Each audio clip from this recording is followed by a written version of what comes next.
Y'all both sound dumb as No, we don't. You pick your child over your spouse every single time. If there's a plate of food, bro, if both of them are hanging off the side of a cliff, I'm picking my child before I pick up my spouse every single time. I'm not doing that. I'm picking my okay. I'm not doing that. All right, next topic. No, because I'm starting to get annoyed. But okay, but you're talking. Okay, the thing is, you're looking from a personal aspect of you have your son solo. That's what I'm trying to tell you. You're not going to see my perspective because you're not married. And you've never been married. Neither have you. I haven't, but guess what? I don't have a child either. And because of that, my mindset is okay with saying I could choose my spouse first before my kid. You only have a son. You don't have a spouse. If you were married to your baby mother before having a child and you built that relationship in that core, you wouldn't think the same way. You got some type of a point there. If your mindset is only that I'm going to be with my son and my son is everything to me and you have him as just him and you, of course you will automatically say I'm picking my son over me picking my wife, my spouse, because you don't have one. You only have a son. That's probably why he was getting annoyed, because he can't probably stand the women that he picked. So therefore it's like, I'm going to pick my child.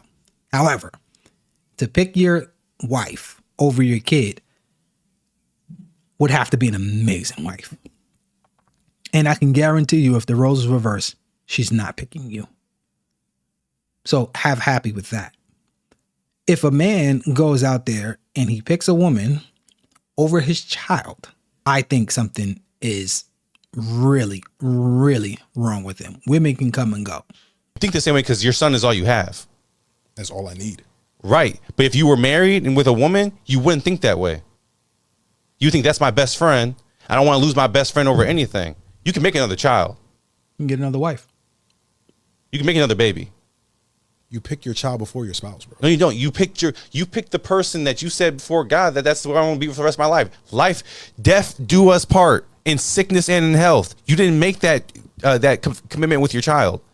You committed to feed your child. I'm telling you right now, I hear what you're saying. You're not. I do hear what you're saying, because you are. Don't get me wrong. Ask the comments. I hear what you're saying. 100%. I hear what you're saying. However, I'm still picking my child every single time. But that's the issue that we're having with the world right now. Because a lot of times, let me be honest, a lot of times, Phil, this is not a shot at your marriage either. A lot of times, a lot of people's marriages are conditional love.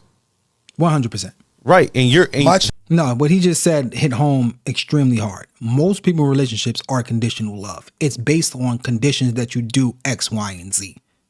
So when people say death do us part, nobody's living with that. Nobody's going to say, all right, this person is cheating on me and kicking me down the stairs and just abuse. And I'm just going to just stay no matter what, because I said a couple words of death do us part. Yeah, that don't go like that.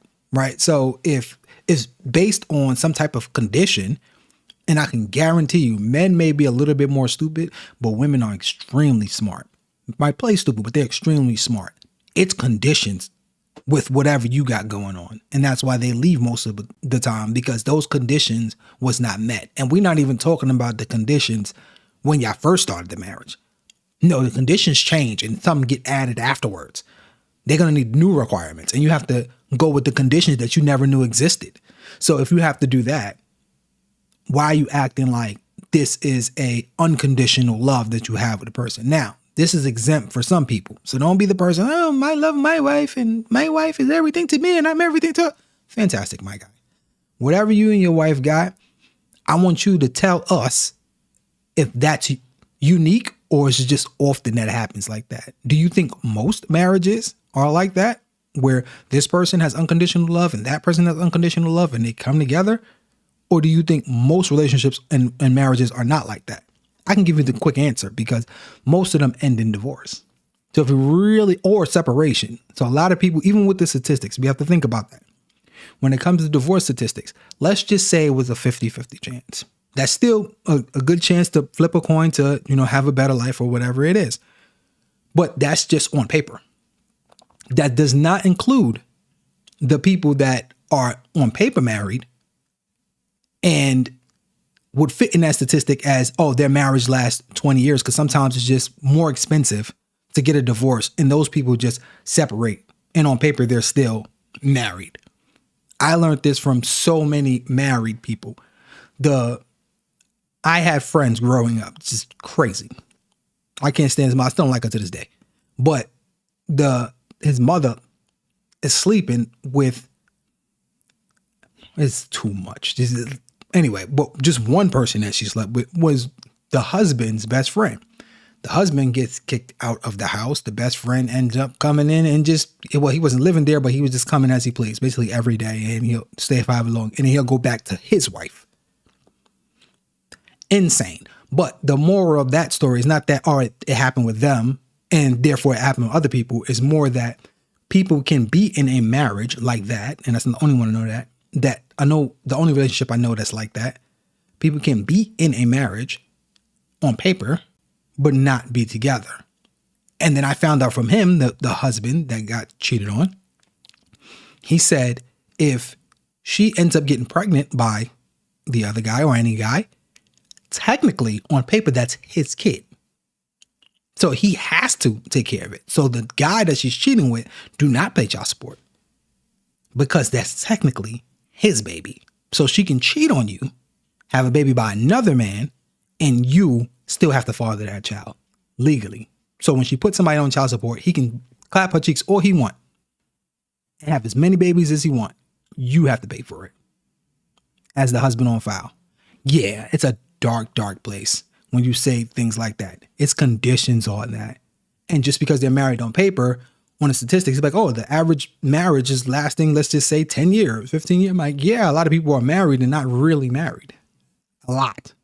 And that also doesn't account for the people that have been together for 10 plus years, just never married, or have kids together and everything, and co-parent, parents together won't be co-parenting, parents together and just not married. That doesn't account for that. So when we say that this marriage thing and you have to pick your wife over your child or pick your husband over your child, which most women are not doing. If I'm wrong, please, women, let me know. If you would pick your husband over you both child, I would love to know that one. But I can guarantee most women are not picking a husband over the child. And most men will be maybe more stupid. Women tend to be more smart when it comes to this, a little bit more selfish. Most men would not also pick the woman. And if they do, they'll end up regretting it somewhere down the line, somehow, some way. Child is unconditional love no matter what. Right. So I'm picking my child every time over another person. When your child hits 13 and they're grown, there will be conditions. The only time I'm not picking my child is if he does something out of pocket, like kill somebody. Cap. There's parents who still pick their children when they do stuff like that. Me. They're gonna love them no matter what. They do. That don't mean about the kids.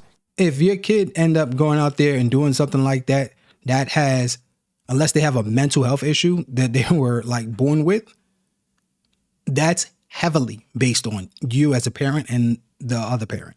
Heavily based on that. That don't just happen. You don't get this innocent child that came out the womb and then it just end up knocking somebody over the head for fun and just, Jeffrey Dahmer. It don't go like that. You don't just get Epstein out of nowhere. That come from something. So that means, so you would care, especially me, I would care because I know that's at minimum half my fault. Minimum half my fault. That kid is going through all of that. So to just leave a kid out in the open and just be like, all right, that would basically be saying like I caused the problem and I'm doing nothing about it. Kids will sometimes be like, my dad was this, my mom was this, and I'm leaving home and I'm never coming back.